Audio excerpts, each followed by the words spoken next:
The only way, you can be exposed to those in multiple routes. Dermal, if I touch it, it goes through my skin, I can breathe it, or I can ingest it. So the way you prevent those exposure routes, you put a cap on top of it to ensure that a person can't touch it, they can't get it on their skin.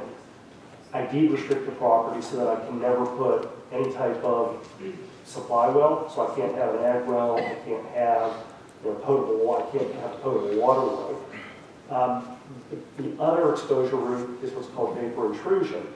And vapor intrusion is pretty valid. I mean, the agencies are very careful about vapor intrusion exposure. And what vapor intrusion is a lot of these chemical volatiles, they don't like to remain in soil or groundwater. They prefer to come up in the air. That's one of the properties they have. So what they'll do is they'll partition off, come up, and they'll sit underneath a floor slab just like this, and they'll collect in the subbase. So they'll migrate around until they find a crack in the floor slab, and then they'll come up into this space. And there's really simple, very, very, very simple. They're basically radon collection systems. You install these radon collection systems to prevent those vapors from coming up into a breathing space, and you discharge those outside. It's done all the time. We have, especially with some of the constituents that we have here, they have very low allowable thresholds for inhalation. So you have to do some pretty careful testing to ensure that you understand what those concentrations are.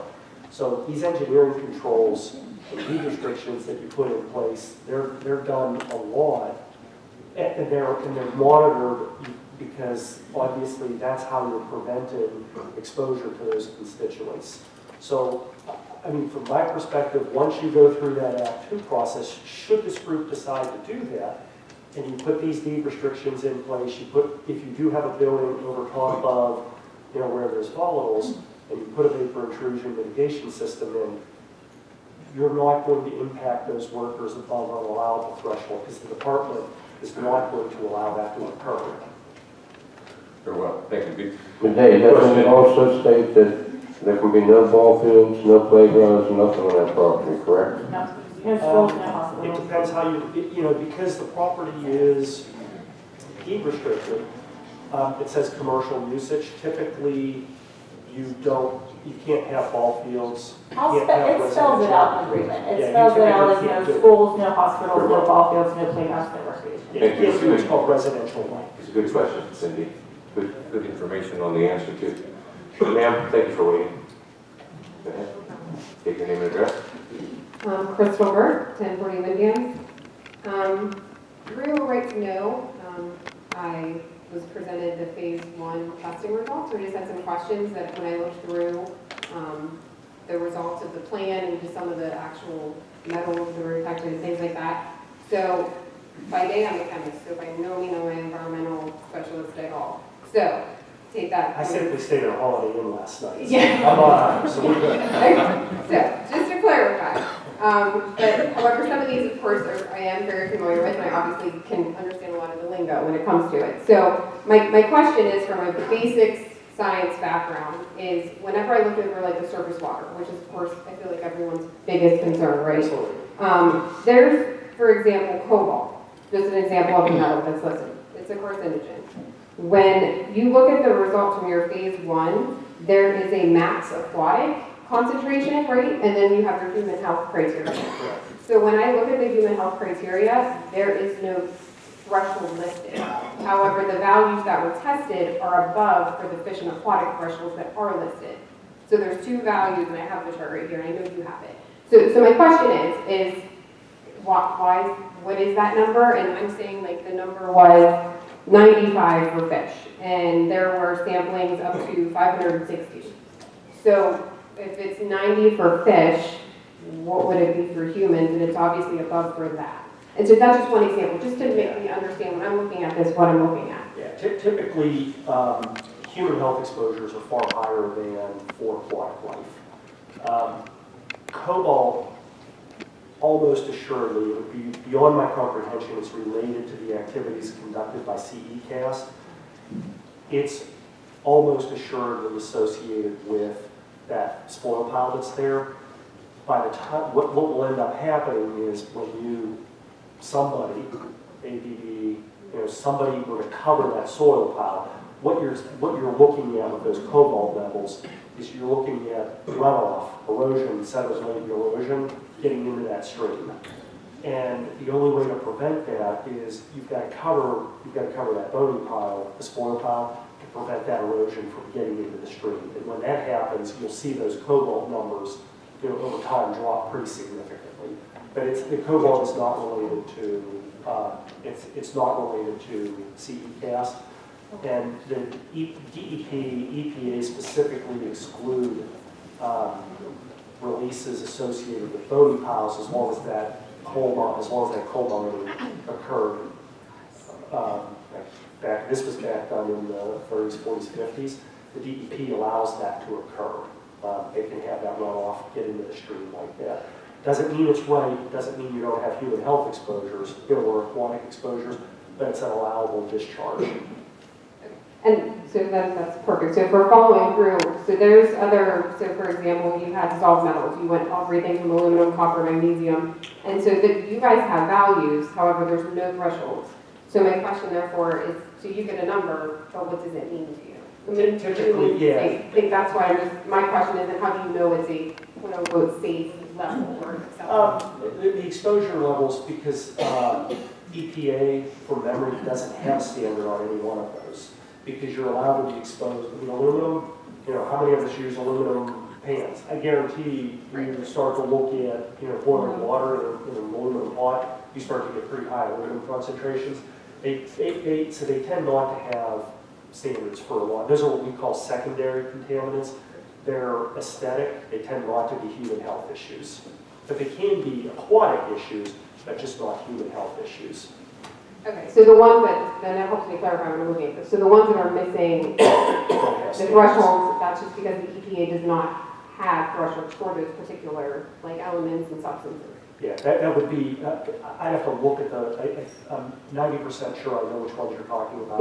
Yeah. Because I want to say, some of them, obviously there's specs to everything, right? And what's acceptable, what's unacceptable. So when I looked at this, I'm like, oh, okay, this will be hopefully helpful to just get a baseline as to where it's at. And when you see numbers and you don't have the threshold, right, to compare, then you don't know where you stand. Yeah, it's not an enforceable standard. Right, okay.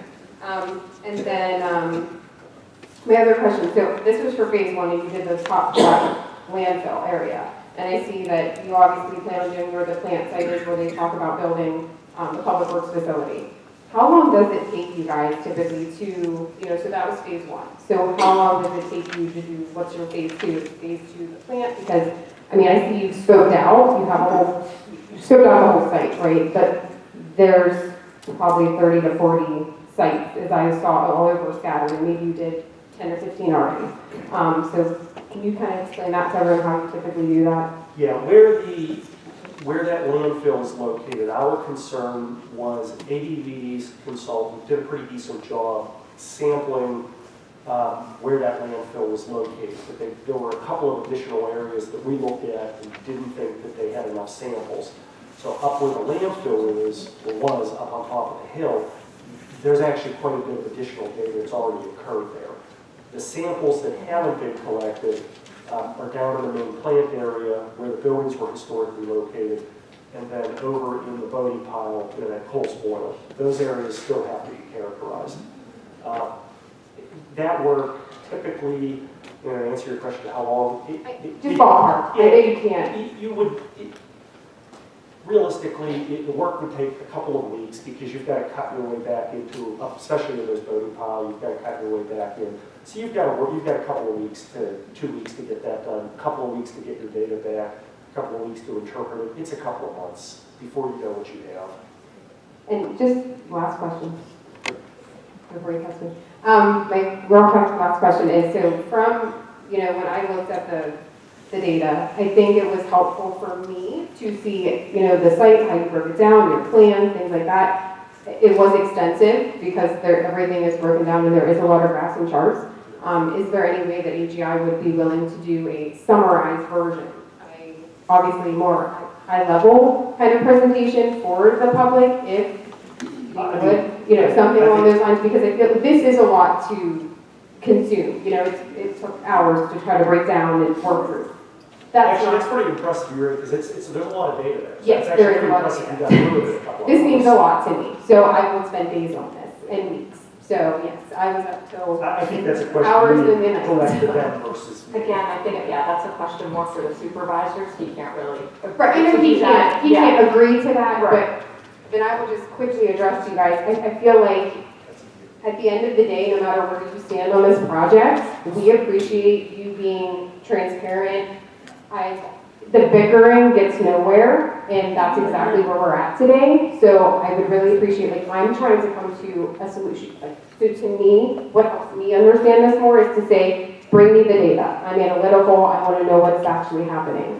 So that's like one request that I would have. So I hope the board focuses more on those type of constructive, not this lawyer, that lawyer, that lawyer. Okay, well, if he's the environmental expert, let's try to bring him in and present something. I mean, his presentation was fine, he gave a good general background, but those that you can find on the internet with a couple little details here and there. So that's Yeah. all. Let's bring it back again. Michelle?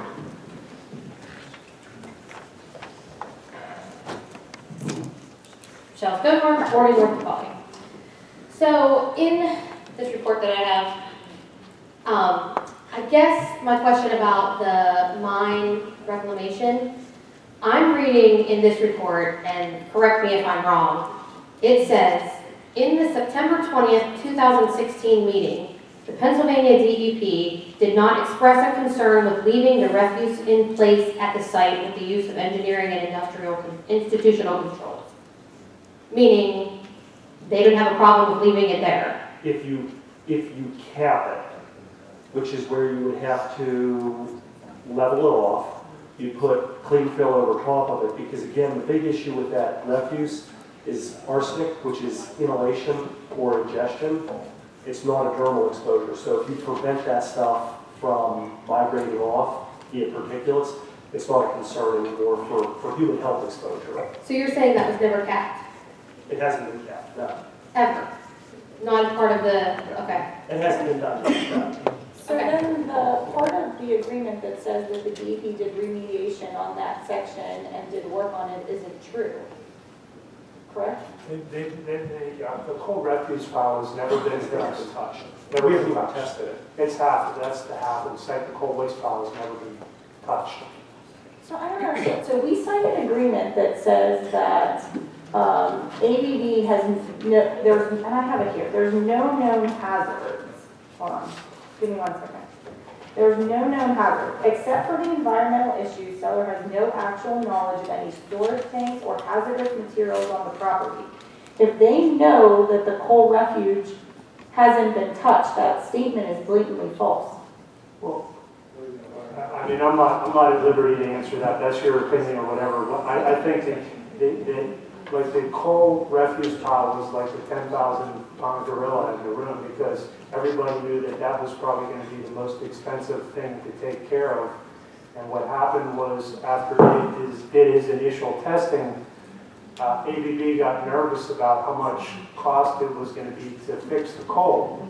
So that's where they said, hey, you guys agreed to make application for some money from the state that is available to fix the coal. Can we do that? And that's when the township decided to make the application for the grant. So, I mean, whether or not they didn't know it, I mean, everybody knew there was a coal pile there. It's hard to miss. It's No, big. that's not what I'm saying. I'm saying, I know there's a coal pile up there, ABB knows there's a coal pile Right. up there. What I'm saying is this agreement makes it sound like there's been remediation on the property, while various kinds, landfill, waste management, whatever. It makes it sound like there's been remediation on the 87 acres as a whole, when in fact that's not true, because the 20 whatever acres that is the coal pile has never been touched. You're exactly correct. I think everybody was so focused on the chemical side of it, and then the coal pile always exists because that's what came out of the mine. That was the spoils from the mine that were stored there from the 20s.